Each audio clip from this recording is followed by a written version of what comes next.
All right, and welcome back to the podcast. Gabe, Giannis, and I, we're on for our weekly episode. This one, no guest, just us. We're going to talk about family, fitness, maybe a little bit of business on this one. I got a business question, or we could save it for the Q&A. But as per usual, if you're getting value from our episodes, make sure to go back, check out the other ones, leave us a rating, leave us a review, share this with a friend. It definitely helps out the podcast. But I want to start off by saying this. So I'm on a walk this morning. It is 7:30 Pacific time. Gabe's slacking because he's in Texas, so he's like 2 hours ahead of me. So he's already been awake for 2 extra hours. And I'm on a walk this morning with Ava, and I get a text message because it's playoff time for baseball, and so we are putting together a when you go up to the plate, we're having like a walk-up song for each kid, right? And I'm bringing one of these big JBL speakers. I'm in charge of the music, and I get to put up a walk-up song. So I started seeing the walk-up songs get sent in. It's like Weezer. It's like a few other ones. Like, okay, so here they are. Seven Nation Army, White Stripes, Crazy Train, Buddy Holly. One person wants Sweet Caroline from Neil Diamond. Who's picking these songs though? These are the parents. These are the kids. These are the kids. Yeah. So Sweet Caroline. Wait a second. Could you imagine going up to bat with Neil Diamond on? Whatever. Hey, if that's what they want, that's what they want.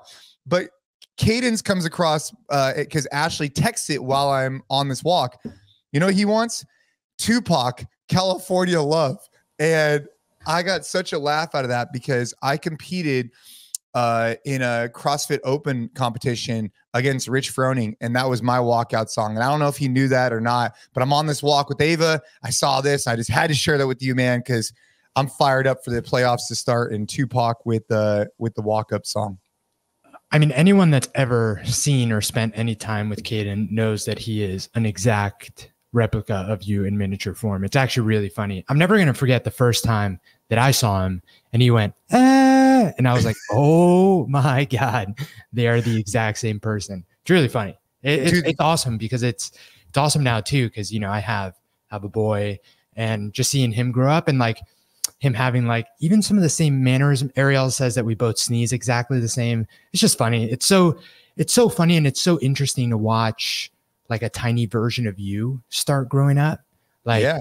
It brings up a really interesting point about like nature versus nurture. Like, you know, and the kids picking up on like mannerisms and stuff that like, you know, if you adopt somebody, but then all of a sudden, like through adoption, like you watch, actually, this would be something that would be really cool to talk to Ben Alderman about because, you know, he has adopted 2 girls and he has 2 boys that were, you know, not adopted. And it would be really interesting to talk to him about what he sees picked up in their mannerisms. Cause I guarantee you, like there's so much that occurs. Yeah, maybe we should have him on and talk about more. I mean, as many of things, cause he would also be someone I want to talk to on the faith journey. But anyways, yeah, it is exciting.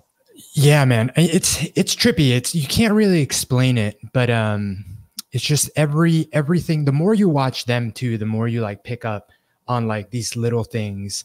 And it's so interesting because, you know, they come out a blank slate to some extent, right? Like to your point, there's that, you know, conversation about genetics and, you know, some people definitely think that there's some personality traits that just like, you know, come out of the box with, but just seeing them really pick up on everything that they're getting from me and Ariel, because that's who he spends the most time with, has been fun to watch for sure. Yeah, for sure. You know, it's interesting. I sent this over to you before we started recording. So this morning I was watching Scott Galloway's TED Talk. Dude, I mean, I'm totally biased here and I understand this is just like the season of my life, but you got to go, if you haven't watched already, we should put it in the podcast show notes because it's really interesting how he could be. I mean, first off, he's a phenomenal speaker and he did a great job, but he brought up a bunch of statistics. And I thought one in particular I just wanted to share here was one slide says parenting. Why would they? share of 30 to 34-year-olds who have at least one child. This is interesting to me. In 1993, the percentage of 30 to 34-year-olds with one child, what do you think the percent was in 1993, Gabe? Because you haven't seen this yet, right? No. I mean, I would assume pretty low because A, people were having a lot of kids, and B, well, having more kids, and B, they were having kids a little younger would be. But they have at least one kid. So the percentage of at least one kid. Okay. Yeah. I thought you just meant just one kid. No, at least one kid. Then pretty high, I would assume. Yeah. Like what do you think is pretty high? Like percentage of 30 to 34-year-olds who have at least one child at the time. I'd want to say more than 50%. I'm going to go with like, I don't know, 60 to 70. Bro, great guess. 60%. Okay. So 60% of 30 to 34-year-olds in 1993 had at least one child. Okay. What do you think that percentage is in 2023? Now there's obviously a bunch of factors to this, but this is a really interesting statistic. I actually screenshotted it when I was watching this on YouTube. What do you think the percentage of people 30 to 34 who have at least one child is in 2023? Man, I wouldn't be surprised if it's cut in half. Is it 30?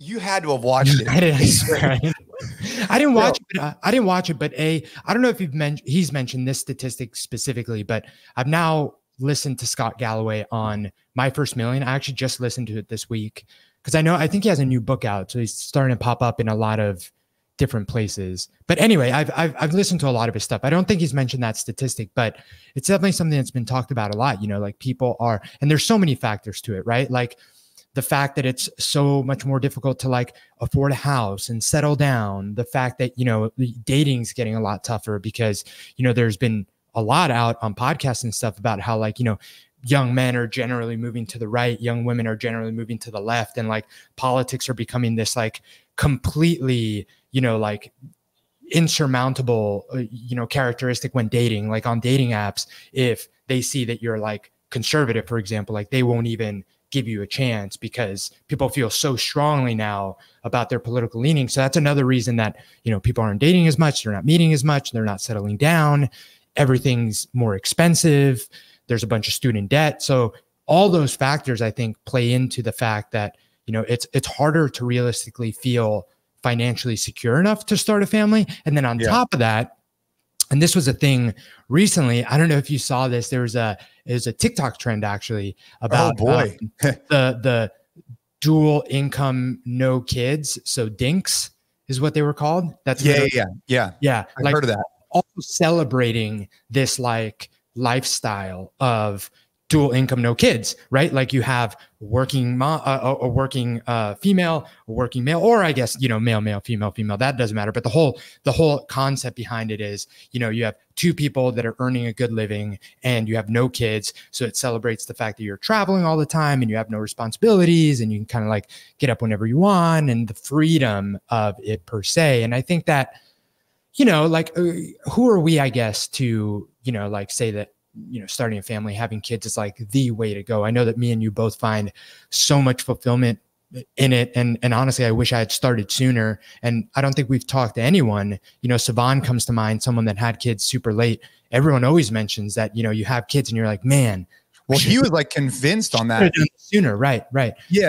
And I mean, dude, but here's the thing, right? You don't know what you don't know. And everybody comes from a different background. Like, dude, that's a difficult one to place. I think that if people are like these dinks, is that what it is? Yeah. Dual income, no kids. If you're a dink and you're thriving and you're enjoying life, like, dude, you keep doing you. But if you find an area where you find like there's something that's missing or it, and you know, at times, like you don't know what you don't know, meaning like if you're a dink and you're thriving and maybe you have some nieces and nephews and you just want to hang out with them and you get no desire to have kids and you and your partner on the exact same page, dude, rock and roll. But at least for us, what did Savan said something. He said, yeah. So I know exactly what you're thinking about. So Savan said that someone told him when he was spending time with a friend and they had a kid, someone told him that if you don't have kids, you might regret it.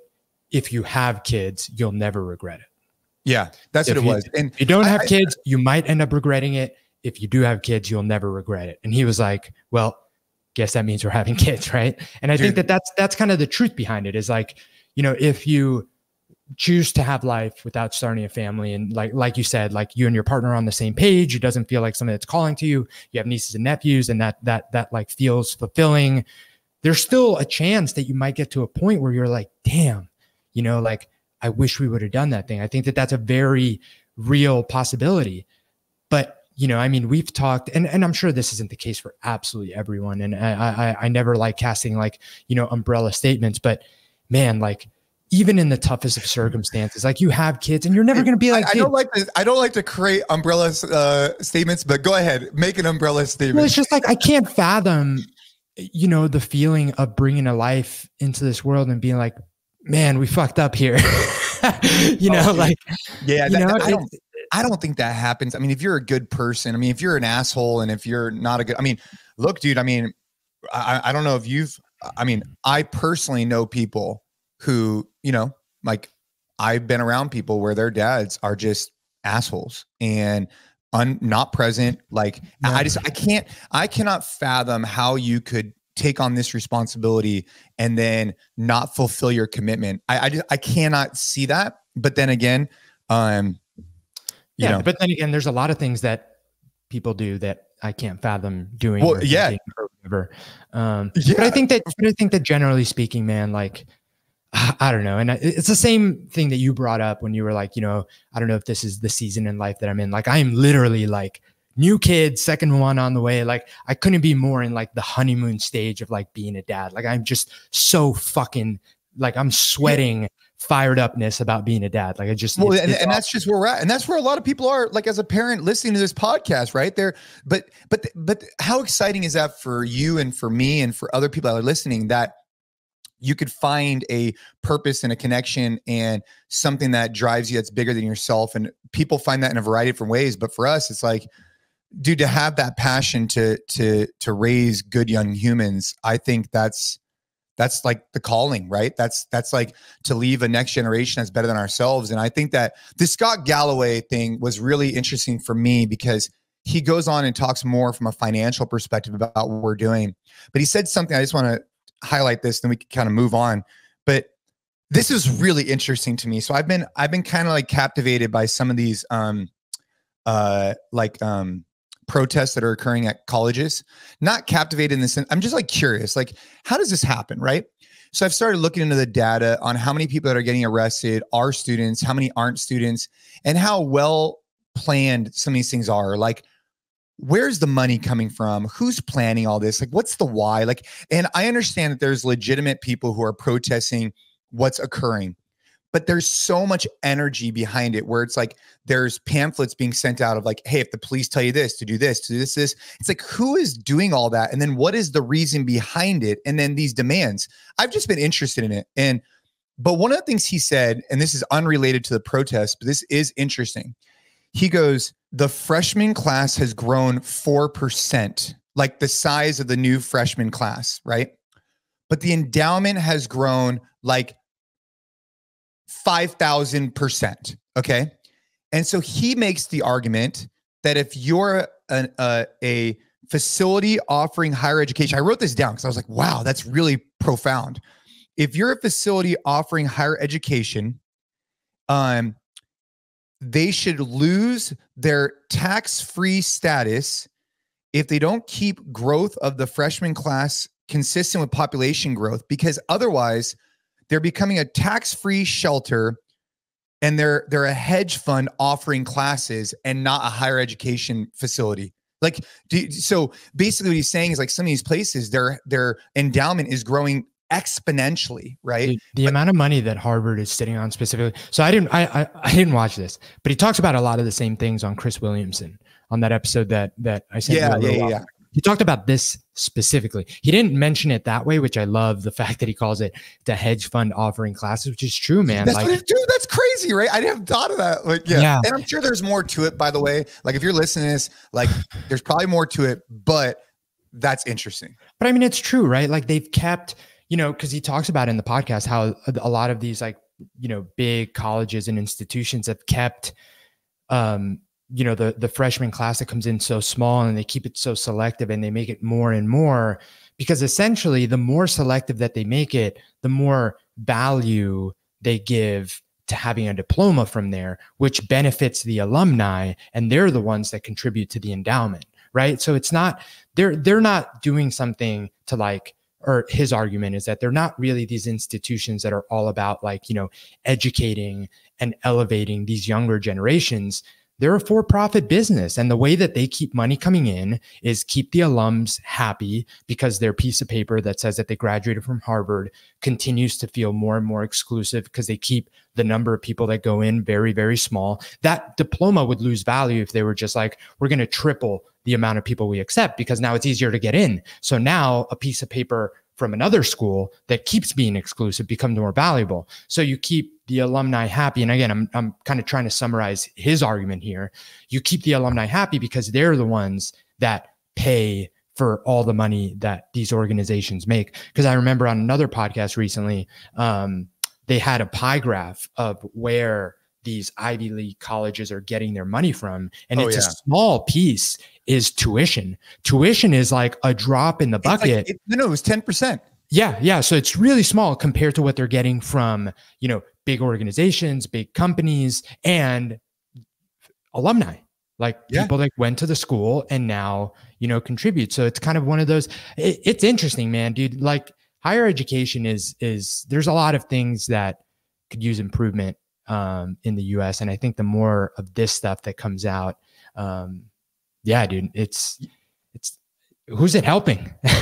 No, I don't know. It was just, I feel like, I don't know much about Scott Galloway. I just heard him on Chris Williamson, and now I watched his TED Talk, and I just thought he did a good job articulating a few positions on things. And if nothing else, I think some of those things, they just open your eyes in terms of just like seeing it through a different lens.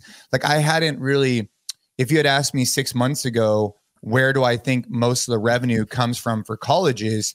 Obviously the endowments are big and they get, returns on their investments, and more breeds more. But I wouldn't have thought that it was 10% on tuition, right. They're charging people like $70,000 a year. You would think that would be a big piece of the money these guys are bringing in, but it's not. Yeah. And I mean, yeah. So I just feel like I hadn't even thought of it, and now I am. And the reason why that matters to me is that, Ava is 13 and she'll be going into high school in a year, right? So she'll be going into 8th grade, which we're still seeing what that looks like. But, and then they're off like into college, and like, what does that look like? Are they traditional college, where college, how much we spend? I mean, it's a factor. For sure. It's a big decision for you guys as a family, big decision for Ava. Dude. So today where I'm on a walk, and this is something that I don't even know how I'm going to handle this. This is interesting. And so I'm on a walk, and I'm like, we're talking about our parking, our driveway. So we have like this longer driveway, and it would be kind of difficult to put 4 cars in it, but we could figure it out. And I was like, hey, Ava, so like, when do you think you're going to drive? Right. And she's like, as soon as I can. I was like, what do you mean by as soon as you can? She's like, as soon as I can get my permit, I want to drive. As soon as I turn 16, I want to be able to go to the beach whenever I want. And I was like, ooh. And so, it brings up this question, like right now she's 13. So 2.5, 3 years from now, and obviously I'm gonna try and prepare her as much as possible, whatnot. But it's like, damn, dude, as a dad, like it's hard for me to look at her today and think to myself, you're going to be behind this vehicle driving over 17 to get to Santa Cruz with a bunch of other crazy ass drivers. Like it's just blowing my mind right now. And I think the context there, the very important context for anyone that doesn't know where you live and how to get to the beach, there is basically, I mean, I know you can go around the long way, but there is one way that's pretty direct in terms of like getting from point A to point B, from getting from where you live, Los Gatos, to Santa Cruz, the beach. And it is a sketchy mountain road. Not sketchy in that it's like, it's paved, it's great, but because it's the only connection point, there's always cars, there's always trucks, it's super windy. And I mean, there's got to be an accident like once a week.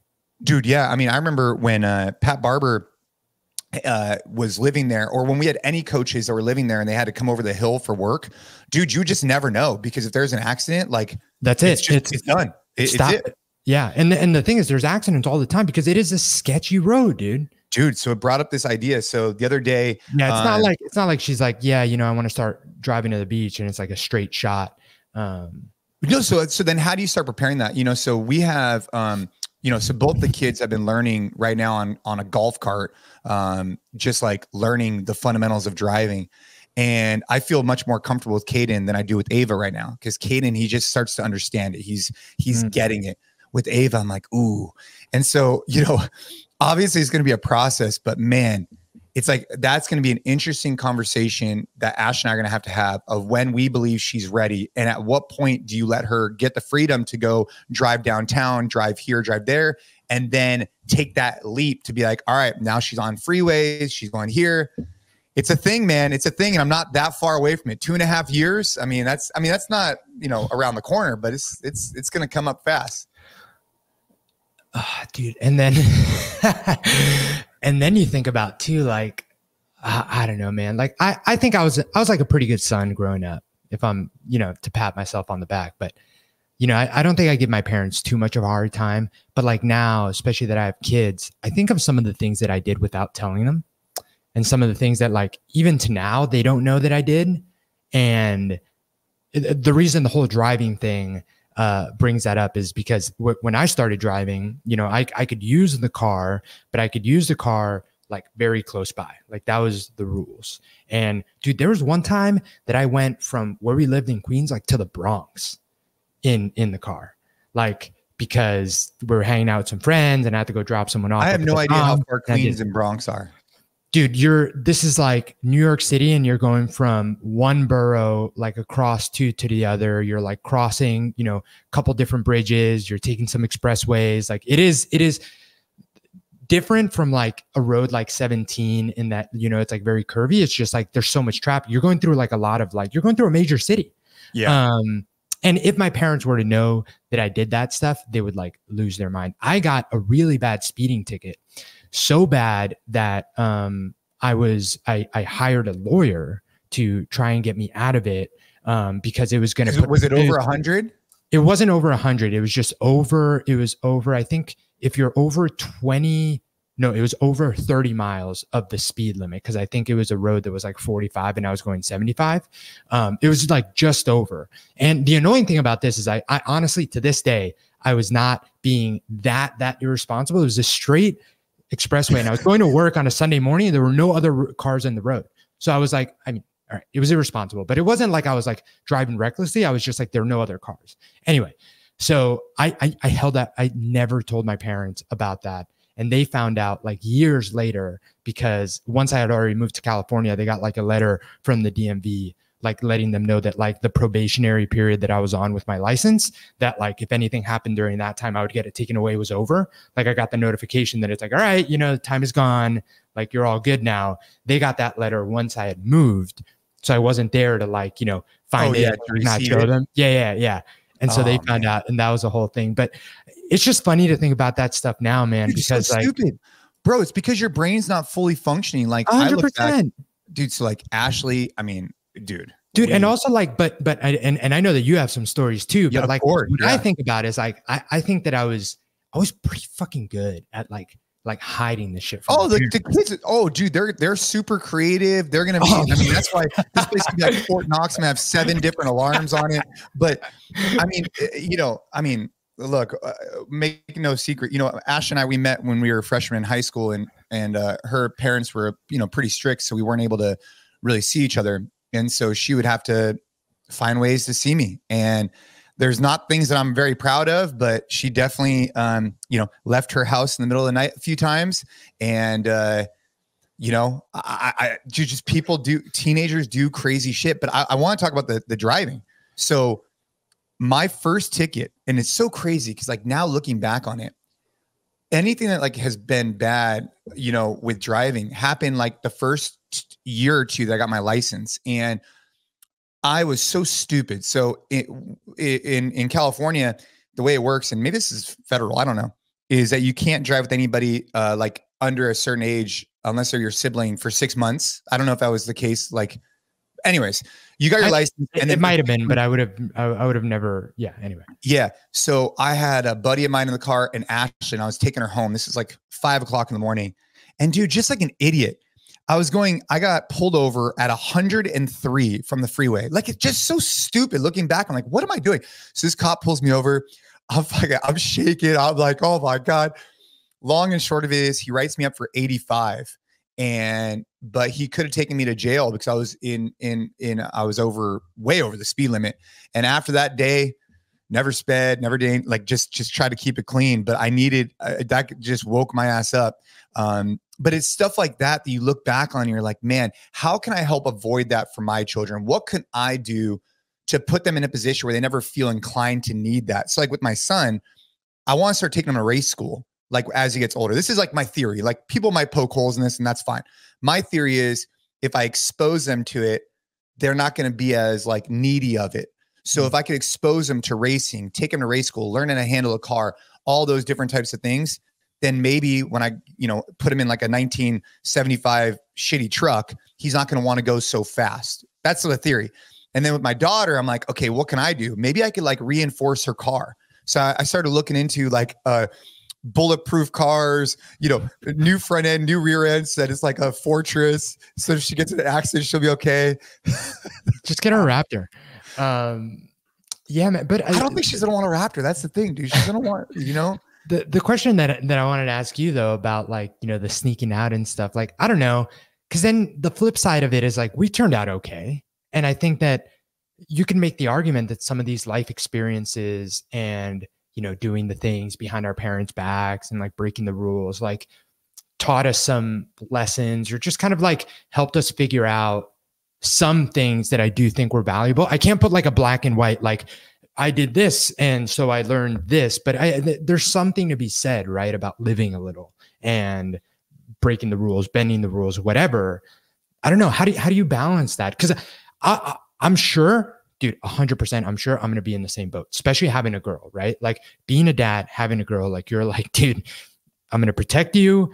Like I'm going to lock you up and throw away the key. And like I said, make the house like Fort Knox. But I don't know, like, especially, are you doing them a disservice, right? Like, right. Like, especially in your experience being on the receiving side of that with how, Ashley's dad was like, I don't know, did that help or make it tough? No, it's impossible to say, right?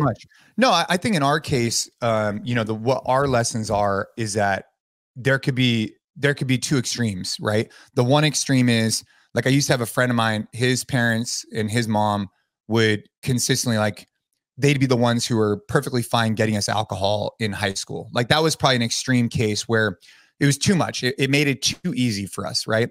And then on the other side, you have someone who does not let their child go out at all.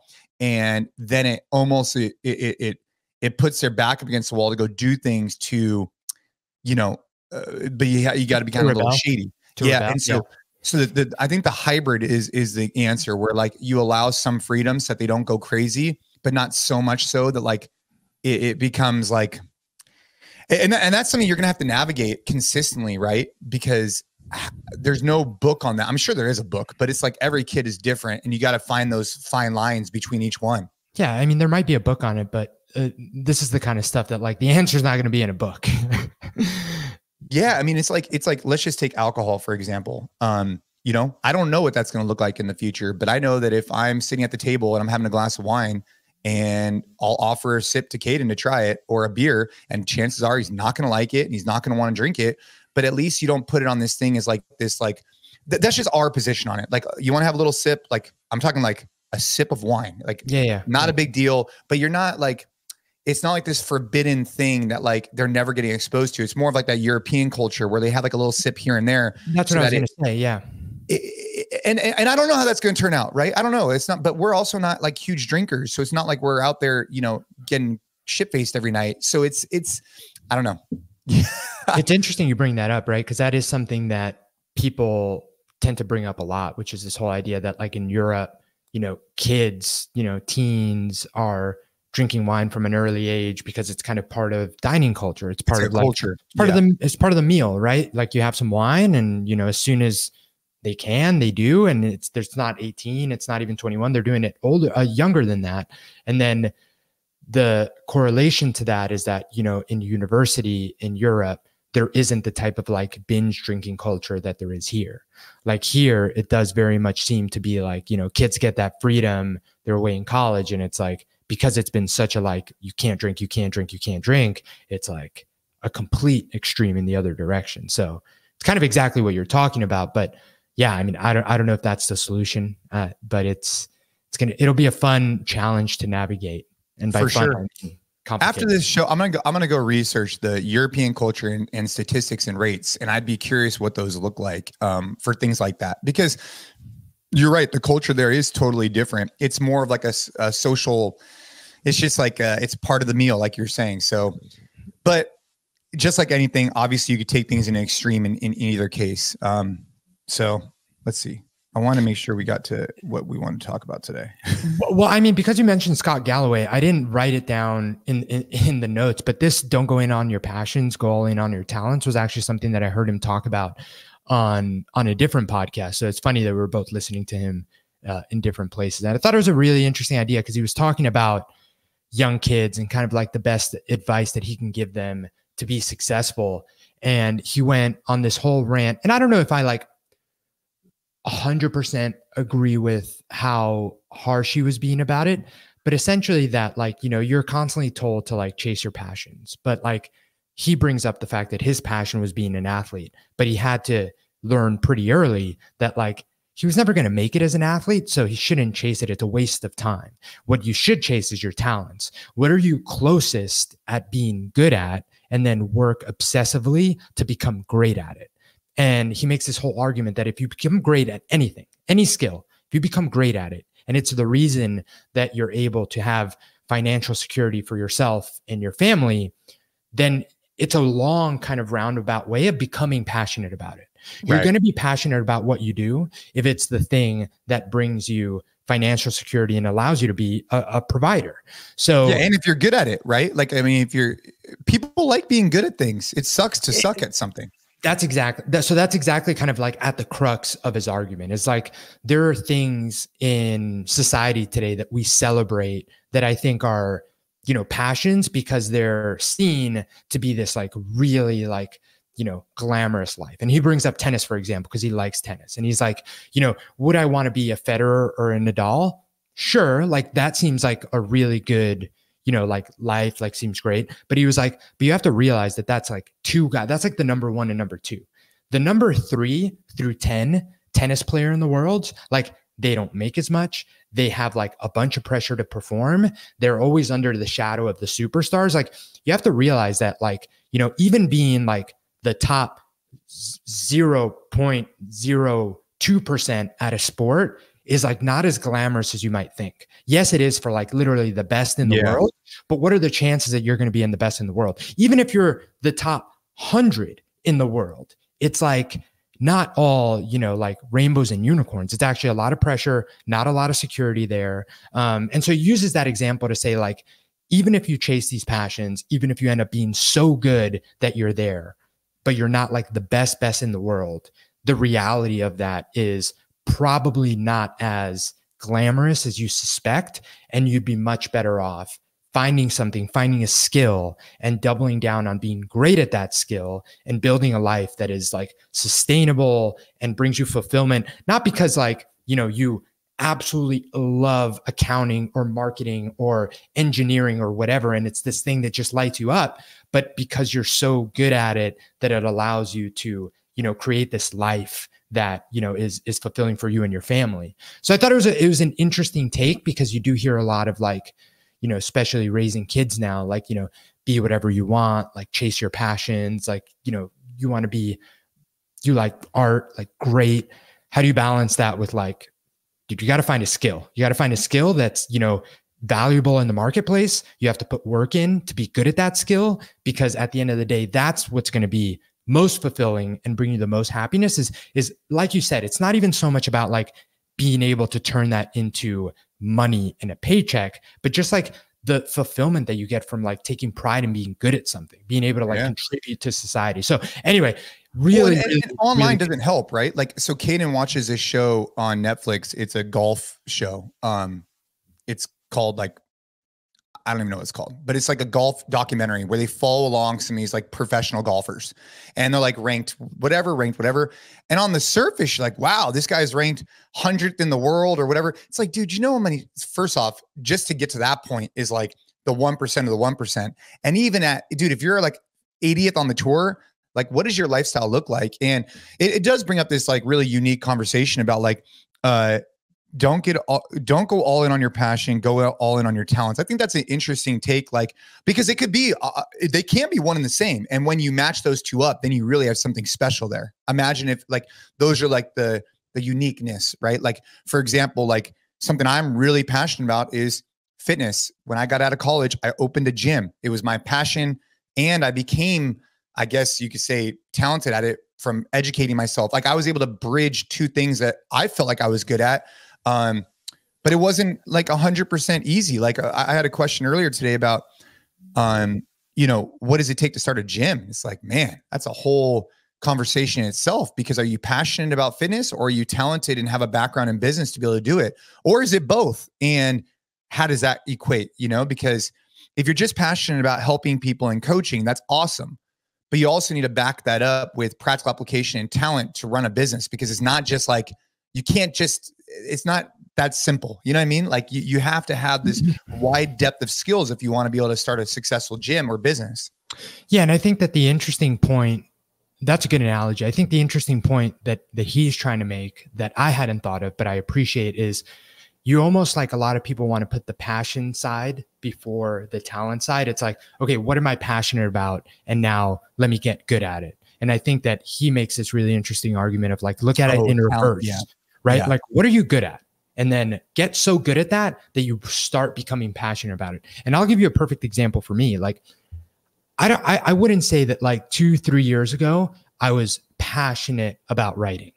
I've always like enjoyed writing. I've always been like I guess better writer than average, but it definitely became something. And I've joked around with you in the past saying that there's that quote that the pen is mightier than the sword. And it was something that I started to really take pride in. Like, how do I become like a really fucking good writer? Just write a lot, like write a lot of copy, write a lot of stuff, like write. And now it's genuinely, I wouldn't say that it's like a passion just yet, but I like, especially like contributing to the newsletter, putting out a lot of the stuff to put out, seeing people respond to some of the stuff that we do, like all the writing that I do for work now, I genuinely enjoy. And I enjoy because I feel like I've gotten really good at it.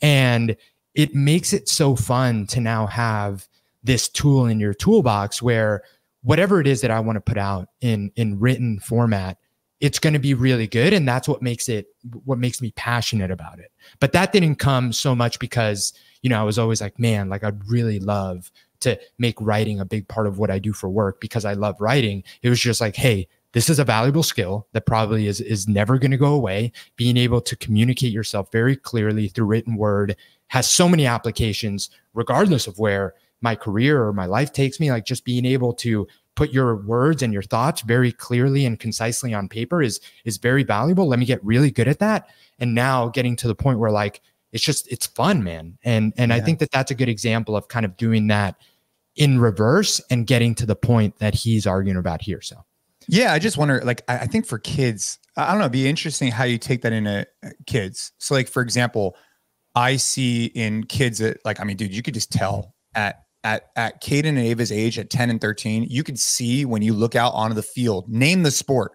you could see how some kids are different than the others. Like it's like, and everybody could see it. Like it's so blatantly obvious that kid looks different than that kid right now at this age. I'm sure at high school, you'll probably still see some of that. And then it like, you know, it's just different. Are you talking about from like a physicality standpoint, from how they compose themselves, maturity, the whole package? No, just like game awareness, engagement, and physical ability, right? Whether it's football, baseball, golf, basketball. I mean, you just, at this age, I'd say from like 7 to, you know, probably I imagine through high school, I can't speak for that. You could just watch how some players are built different and they're whatnot. But what's been interesting for me to see is that there's certain players that you watch and you're like, wow, that kid is super talented at name the thing, but they don't like it and they don't have a passion for it.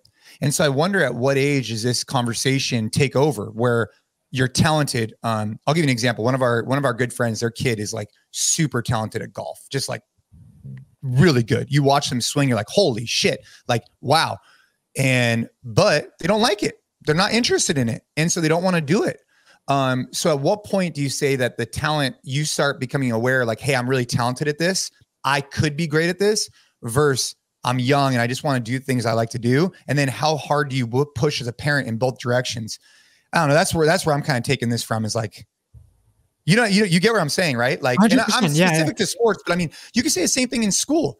You have someone who's in school who's a phenomenal artist or name the thing, but maybe they don't like it. They're like, you're like, so how hard do you push? I don't know. Yeah, I think that the difference there that I would try to kind of use to navigate that conversation is I think that there are skills that are just universally valuable. And I think that encouraging our kids to be good at those, like writing, reading, communicating, being able to debate and have conversations. Like I know Matt Boudreau, who we're going to have on the podcast, the schools that they have, Apogee, they're very, very big on this Socratic method of having conversations, right? Where everyone has to pick both sides of a debate, whether you agree or disagree with it, and have a conversation, have a debate. And the challenge that has to like see the other side for what it's for. Like that to me, I think is because on the sports side, we've had this conversation a bunch. On the sports side, I think it's much more of a like never pushing so hard, even if they're good at something, because if you want them to eventually be great at that sport, they have to love it. It's going to require the time and commitment and reps, where if they're just doing it because it's something that you want them to do, they're going to burn out at some point. So I think that sports to me is a different bucket in that respect. When it comes to like, okay, what's going to make you a valuable member of society? I think that there are some just skills where like, I don't really care if you're not passionate about like writing, reading, having conversations. Like these things are just life skills. Like we need to have them. I think that that's where it's just a little bit different. And I think that just finding a way to make those things fun and make those things engagement is on us as parents to just find a way to do it. I think that sports are a little bit different in that respect. But I think once it comes to these skills that are just going to make them, be able to succeed no matter what they choose to do, go to college, not go to college, get a job, like, working with other people, that kind of stuff, I think is just non-negotiable. All right, guys, we're taking a break from the podcast to talk to you about the most exciting thing that we've launched at Train Hard in a while. And that is the Train, Protect, Provide collection that is now live on the Train Hard shop. If you've been listening to the podcast or reading our emails, you've heard us talk about these three words: train, protect, provide. These are the three pillars that are at the foundation of everything we're trying to do here at Train Hard. Train, pretty self-explanatory. We train hard to be prepared for anything life is going to throw our way. Protect, it's not about going out there and looking for trouble. It's just about being ready in the case that trouble finds us. And then provide, which is probably the most meaningful one for me, isn't just about putting food on the table. It's not just about providing financially, but it's about being there and being present and being this force of stability for your family at all times and providing anything that they need at any time. And that's something that I aspire to do every single day as a dad and a husband. And I know it's something that's super important to Jay as well. So we're super excited to now have Train, Protect, Provide on some awesome apparel. The team took so much time to pick out some t-shirts, some crew necks, and some hoodies that are a little different than what we've done in the past, but are different in a really good way in that they are so comfortable and super versatile that you can work out in them or you can wear them out and they are going to look great. So go to the shop right now, the Train Hard shop, check out the Train, Protect, Provide collection. And since you're listening to this on the podcast, use code podcast and that'll get you free shipping. So head over to the shop, check it out, but let's get back to the show. Tomorrow morning, by the way, I leave for science camp for 2 days. So you won't be, we're not recording for the next 2 days because tomorrow morning, I am co-in charge. There's one other dad and me of 10 boys and us in the same bunk room. So I will have plenty of stories, I'm sure, from that. It should be That'll be good to talk about for sure. Oh gosh, man. Oh man. Hey, good news is we get to make cornbread at this place. So I at least get to eat some good food. Dude, that's going to be fun, man. That's going to be fun. I love hearing about you doing stuff like this because I immediately start thinking about like when, you know, I'm eventually going to get there and talk. And I try and balance that with like, I'm having a lot of fun now. Toddler stage is a fucking hoot. Kid just does everything that makes me laugh. But it's always fun to think about, like, you know, you talk about little league games and I start thinking about that. Talk about going on these camping trips. I start thinking about that. So it's always fun to hear you talk about it and hear you talking about it with like the genuine excitement that you have, because I know that all this stuff is in store. So I'm excited to hear about it when you get back. Me too, man. I mean, I'll just tell you, this is my pre thought, and then we can talk about post thought later. We'll mash the two videos and see it before and after. By the way, if you're not watching this on YouTube, Gabe and I'm pretty sure, Gabe, you are wearing the same shirt as me. So we're wearing one of our Train Hard. What is this one called? It's the white shirt in our Train, Protect, Provide collection. And dude, this shirt is so comfortable. I love this shirt. It is very comfortable. I mean, I wear this one probably more than any of the other ones. They're kind of like heavy duty. What do you call it? Like kind of like, not bulky, but like they're like a heavier cotton blend, a little oversized. It just feels so comfortable. I love putting stuff like this on, like after I work out and shower, because it just feels nice to have something that's like a little thicker, but like feels a little roomy. You know, sometimes when you just finish working out, your body's still hot. Yeah, you don't want to be all tight. It's a little tighter. It's just like, it feels like then you're still sweating. Like putting something like this on, dude, it's so nice. And actually, so we put in a little like ad in between the episode, but just in case anyone misses that, you can always use the code podcast on the shop to get free shipping. So if you're right now looking at this white shirt and you're like, dude, I'm trying to get that white shirt, podcast on the Train Hard shop, and you can save on shipping. So just dude, yeah, I mean, I think this is the first time we've done something like this, where typically our other shirts are a little bit more like, so full disclosure, I like to work out in our other shirts. So when they say Train Hard on the chest, and I like to wear these more as like casual wear for me. They're a little bit too big, and they're a little bit too big of shirts for me to work out in, especially if I'm filming, because I want to feel like I got some muscles. But these are really good for like cruising around and just really, really comfortable. So I didn't realize, I totally forgot. You can use the code podcast for free shipping. Yes, sir. I don't know if I think that's US. I don't know if that goes for international, but if it does, that's US only. Yeah. Yeah. So just real quick to kind of summarize what I was going to say, my take on this camping thing is, I want to walk away and say, hey, the boys had a really great experience. They learned new things. And I carried myself and handled myself the way that I would take pride in. That's my goal. Like, I want to look back and be like, hey, in every situation, every moment, I conducted myself in a way that I think is a good representation of where these young men should be working towards. And that I kept my cool. I was composed. I was trying to be fun, but at the same time stern, because you can't let them take control. And then there will inevitably be some kids at night. I think they're going to have a tough time. You know, for a lot of these kids, it's their first time being away from the house. And, you know, they're 9 and 10-year-old boys and girls. So for some of them, they've never been away like this. And so how can we handle that with care, compassion, but also like kind of being stern about it too, so that we don't just rock the boat and then all of a sudden we allow them to call their mom and then it turns into like a thing. So that's my takeaway going into this, is how can I reflect when I'm on my way home, be like, hey, I carried myself the best I could. I set a good example, and I'm proud of how I showed up. That's my goal, because I know things are going to come up. But that's the only thing that's in my control. Yeah, no, I like that, man. I'm excited to hear about the trip. Really excited. One thing that I wanted to quickly bring up, because I know we're coming about at the end. So I posted a reel the other day, and that's why I'm looking at my phone, because I want to share with you some numbers. But so it went like pretty viral, which, you know, for me is a big deal because I don't have as many followers as you do. But so this reel has 70,000 views. Yeah. Okay. And 70,000 views, 169 shares, 1,000 likes. And it was the stupidest thing. So I posted this thing because I thought it'd be funny, and really not fitness related at all, actually. And it's just a video of me putting essential oil on wool dryer balls And the caption or the text on the screen is putting essential oil on wool dryer balls because my crunchy wife doesn't believe in toxic dryer sheets, but I still want my laundry to smell good. And I did it because I love giving her. I saw this briefly, but I didn't. I was like, I didn't know what you were talking about, so I just kind of like moved on. But that's funny. I didn't read the end of it. Dude, the dryer sheet thing has been like a funny ongoing thing. And that I've always been like, I want dryer sheets. And Ariel's like, they're really bad for you. We're not using dryer sheets. And anyway, I caved. And for a while now, we've been using these wool balls that also are supposed to like fluff up your laundry. And then you put like a couple of drops of essential oil so that they smell good. And dude, the comments on this post are absolutely ridiculous. People have been going... Crunchy wife.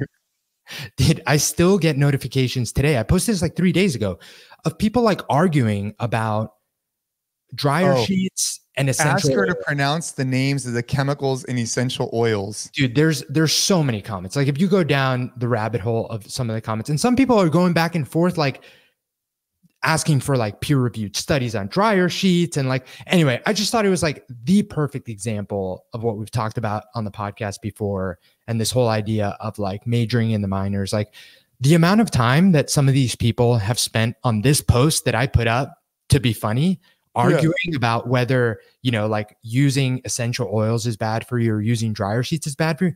I promise you, it doesn't fucking matter. And I promise you, there are probably other things that you should be focused on if you're like really trying to like optimize your health.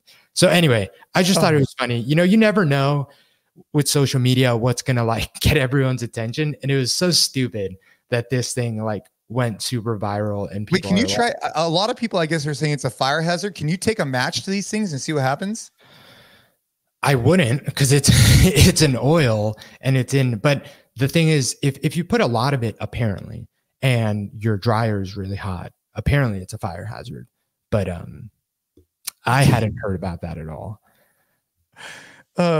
Anyway, to anyone that cares, the wool balls with essential oils work pretty well. They don't stain your clothes, which some people on there were saying they do, and it makes your laundry smell pretty good. And apparently dryer sheets are bad for you. But I just thought that was so silly, man. Dude, so funny. That's awesome. Well, congratulations on going viral and getting some comments on the wool. When we're recording this, yesterday, I mentioned this briefly on a podcast we did with Adam Salcedo, but I'm heading out to Texas to do some grappling, shooting, and fitness with Tim Kennedy, a little battle that Origin, our partner, is putting on.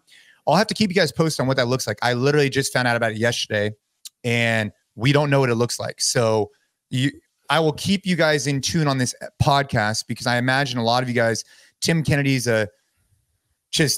his background is robust, former UFC fighter, Green Beret, you name it. So it should be interesting. We're gonna battle across a few different domains, and I will keep you guys apprised of the process here on this podcast. Today is we're recording this on the 7th. I found out about it on the 6th, and we're doing this on like the 28th or 29th of this month. So we shall see. Yeah, it'll be fun. It'll be exciting to see you guys go back and forth. Well, as per usual, guys, we really appreciate you guys listening to this episode. In the past, we did a giveaway for Rash Guard. I got a ton of emails. It was super awesome to get that feedback. We will be doing more giveaways in the future. Not a giveaway for this one, but if you want to go check out our shop for this white shirt, it's super comfortable and badass. And as we always talk about, if you get value from the podcast, share it with friends, leave us a rating, leave us a review. Definitely helps out where we're going. And, we're trying to make a bigger impact. So appreciate all you guys. Hope you have a great week, and keep training hard.